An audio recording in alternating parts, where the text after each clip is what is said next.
Hi there, I'm Tim Welch with Selfless Awakening. I'm a vocal instructor and mindfulness educator. I'm Jessie from rebelhippiesoul.com. Yes, where you can read her articles on mindfulness, which are published all over. Elephant Journal. What are some of the other online sources that you have your articles on? Savannah East. Savannah East. Let's check her out, Rebel Hippie Soul. And I love this idea of having her here. I started doing these live videos a few weeks ago, exploring the idea of just going for it, doing a live video talking about mindfulness, the universe, how to be happy, how to find more joy in our lives. One of the big things that was motivating me in doing this was that in our conversations all the time, we've come to a place where, oh, we should be recording this, or oh, I wish we had recorded this and we could share with others what we're talking about, because it feels so some of the things we figured out. And I'm excited to say that we have a relationship that's really based around practicing what we preach and working through these processes together, and we really have quickened each other in our mindfulness journey. And I'm thankful to have, for this live video and also YouTube video, to have Jessie from Rebel Hippie Soul. Check her out, follow her on Instagram. She also has a YouTube channel. We're going to be doing videos there. I think we're going to do a video there as well. She has other video content at her website. Okay, so this video, let's get to what we're talking about today.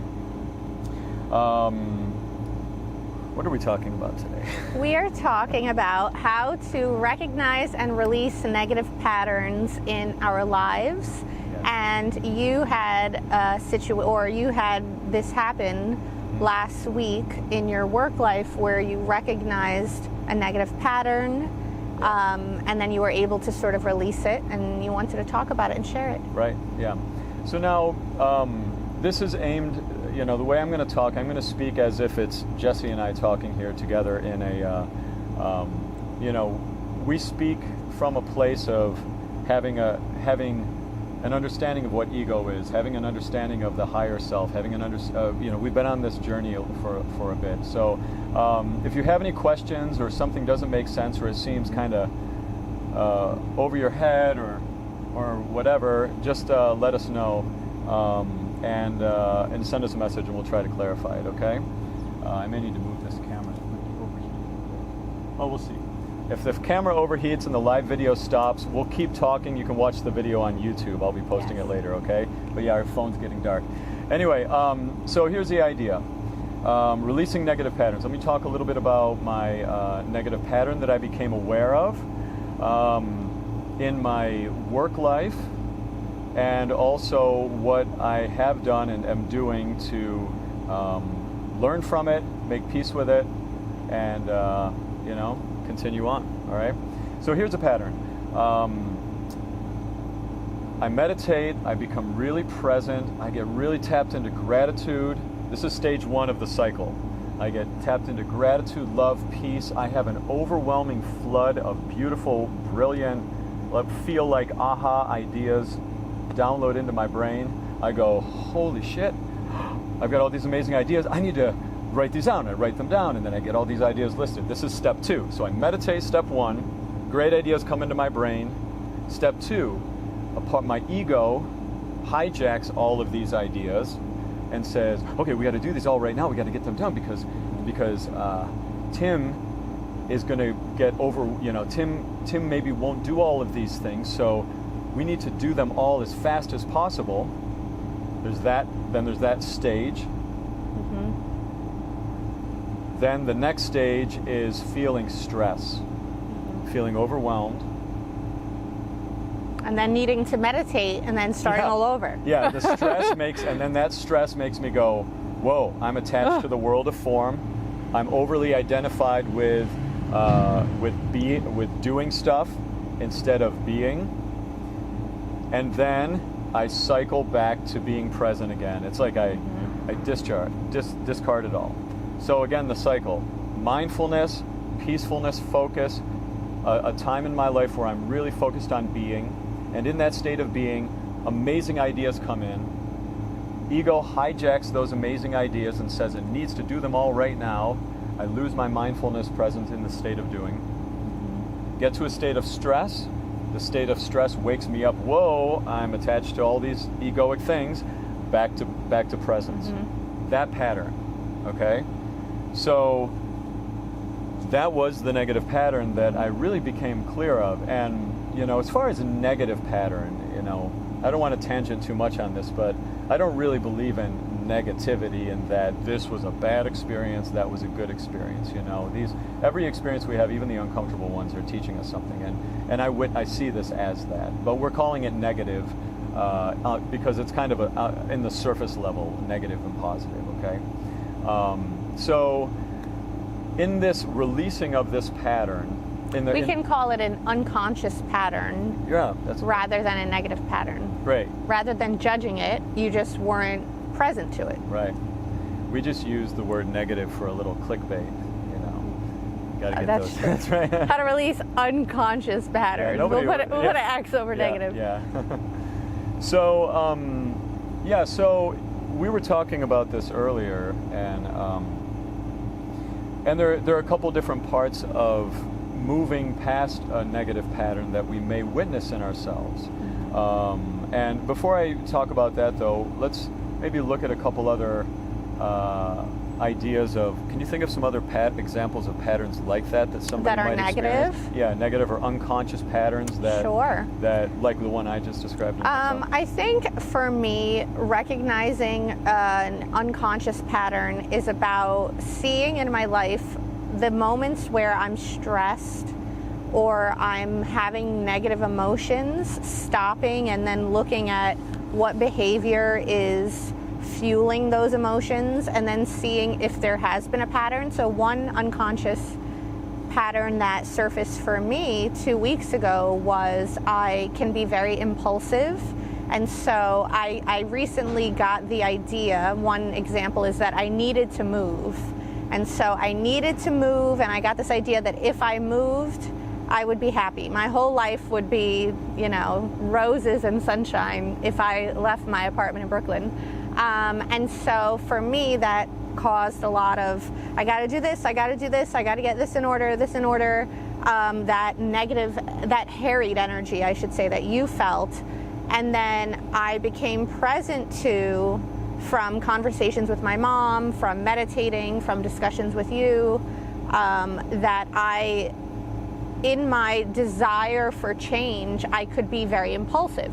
So I might do something that I later regret because I felt this pressing impulsivity, and I've done that in the past. And so I recognize that in the past, I've either quit jobs impulsively, I've moved impulsively, right. I've ended relationships impulsively. And so when I saw that energy in me and I became present to it, I was like, okay, there's this impulsive energy that I witnessed, and then I kind of stepped out of it. Yep. Oh, it looks like it said, we're back. Paused due to poor connection. Okay, I guess we're back. So that's an example. Okay, yeah, so... Impulsivity. So impulsivity, noticing impulsivity. So in her case, it would be noticing it. And in my case, the same thing we became aware of. Whoa, there's a pattern here. So in the then what do? If you notice a pattern, if you become present to something in yourself that you realize, wait a minute, I keep doing this. I keep going from here to here, go to here, get frustrated, brings me back to here, and I've been doing this for years. Right. We can do this with all sorts of things too. Right. Whenever we notice these patterns in ourselves,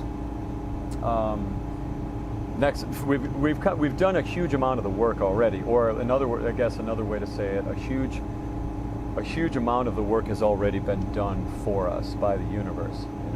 Literally that tap on the shoulder of wake up. You see this now? This is something that is intuitively, sort of graciously graced to us when it happens. And once that happens, then a lot of the work is done, because we can begin to see anytime that it comes back, we're going to see it again, and we're going to see it more. And that's a beautiful part that will automatically begin to happen. Now, we can sometimes, when we notice a pattern, shove it down and say, nope, I'm not going to deal with that one yet. Nope, I see that pattern, but I don't have enough emotional equity to deal with it. That's a word that I think first came to us through Matt Kahn, emotional equity, this idea of having enough emotional sort of fortitude to be able to make that next right decision. Sometimes we don't have enough charge yet. Even when we see these patterns, we're like, I'm ready to step out of this pattern, but I can't step out of it yet because I don't have enough emotional charge. Sometimes we do get in that place. But I can say for me, in this particular situation with this negative pattern that came up, I can say that I noticed, when I first noticed it, I noticed meditation, amazing ideas, hijack the amazing ideas with my ego, try to do them all at once, get overwhelmed, get stressed, stop ideas, go back to meditating. When I noticed this pattern, the first thing that I did with it was I accepted it. That's number one, is I didn't go into beat up Tim mode about, oh man, look at you've been doing this sucks, think about how much time you've wasted. Like my mind didn't go there.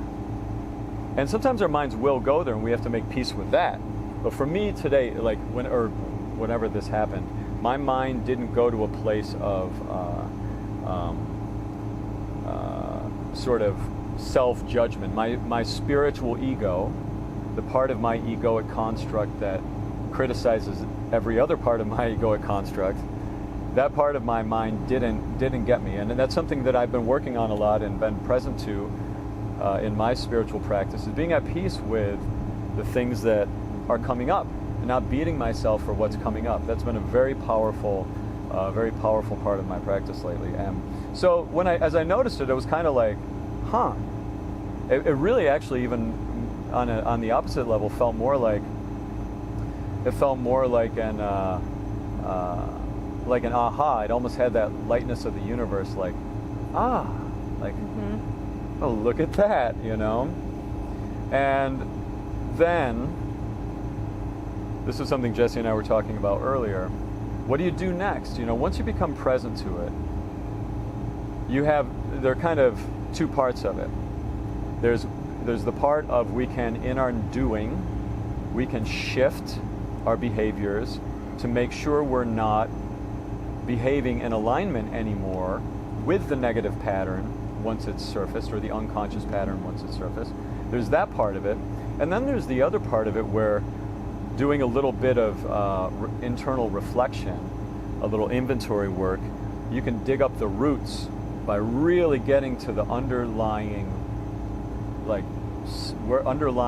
cause in your subconscious programming that's causing this looping pattern.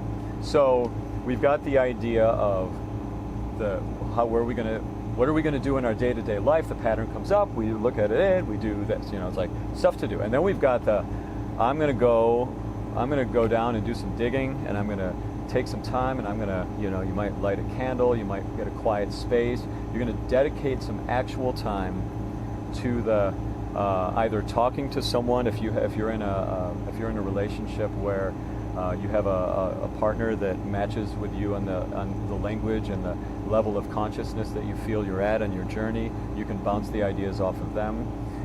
Finding other people, other friends can be helpful to talk about. Sometimes languaging, just simply speaking these things out can be a very helpful tool in the recognition of what's happening there. Because it's one thing to sit down and dedicate time and think about things and just be present to things with our mind, which can be a very helpful thing in its own. But it's a whole other thing to take those words that are swimming around in your head, pop them out with someone else, and hear and feel those words coming out of you. You know, when you feel those words coming out, sometimes you can really understand what's going on, you know? So, Jesse and I, we were talking about what's the underlying thing here. And, most of the time, I don't know if I can say most of the time or if it's all of the time, they boil down to some sort of relationship with fear. Every time we have these negative patterns, it's some, like, you know, the mythical beast, the Hydra with all of the heads, right? What's that from? That's from probably Greek Odysseus. mythology, Yeah, right. I don't know. So, you know, the Hydra with all of the heads, you know, all of these negative patterns as they manifest in our lives and we experience them, they're some head of the Hydra, right?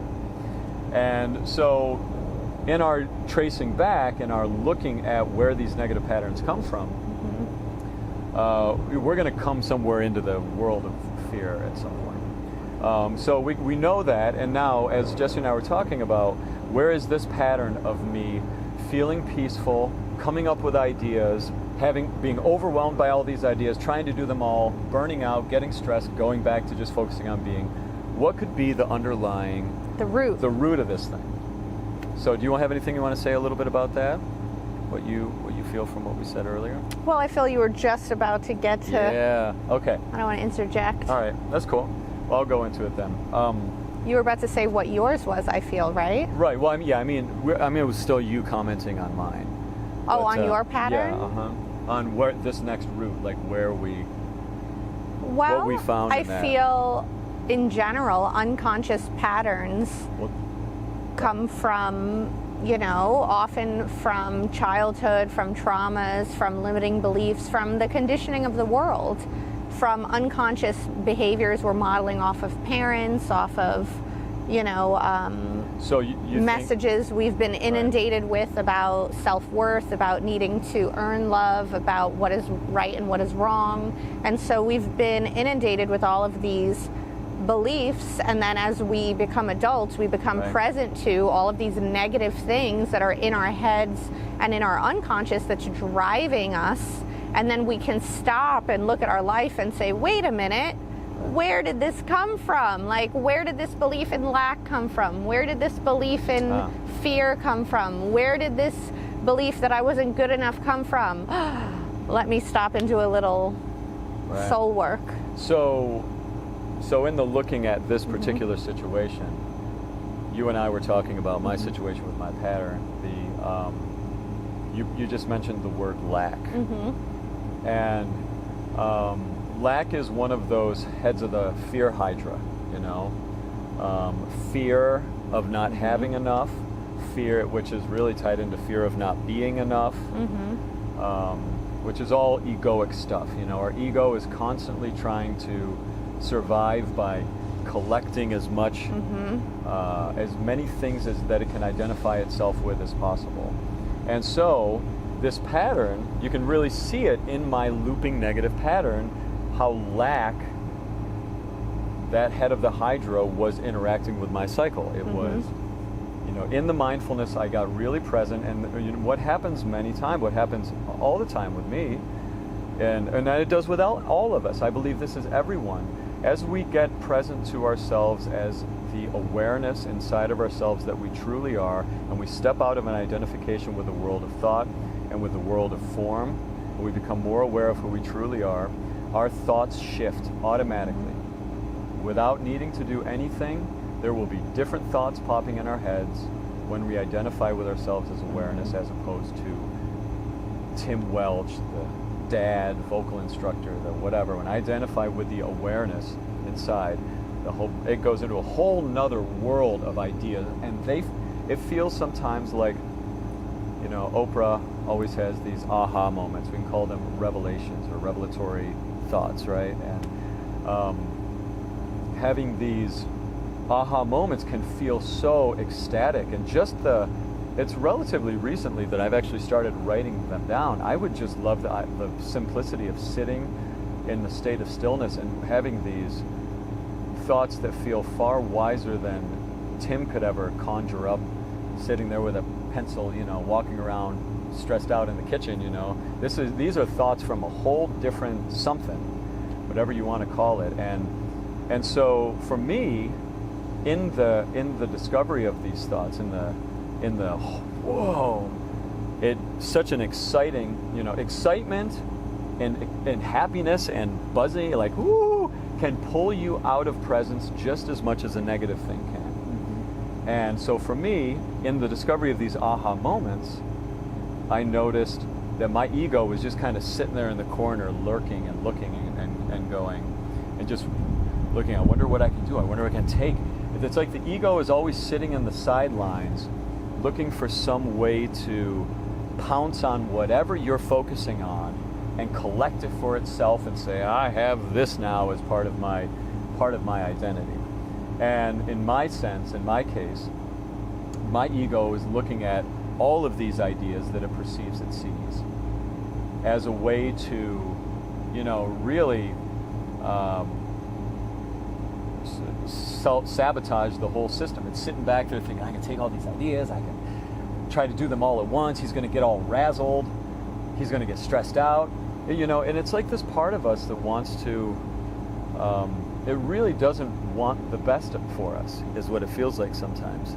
Do you know what I mean? Do you have anything to say about that? This part of our ego that feels like, or at least for me, I have this feeling of this ego, a part of me that is constantly trying to self-sabotage. Tying it back to the idea of the unconscious patterns and dissolving them, I would say, yeah, there's a part of us that hates ourselves, that is rooted in fear. The mind is rooted in fear. I'm a student of A Course in Miracles, and ego, according to A Course in Miracles, is the definition of fear. It's separation. It's this idea that we are separate from God. We are separate from oneness, that we are individuals that are not connected to each other or not connected to God, and that in and of itself is fear, and everything that manifests from it is fear. So, sure, everything tied to that is fear. Right. So, in the recognition of these patterns, I could feel, and you're bringing it back. I was on a serpentine quest there for a bit.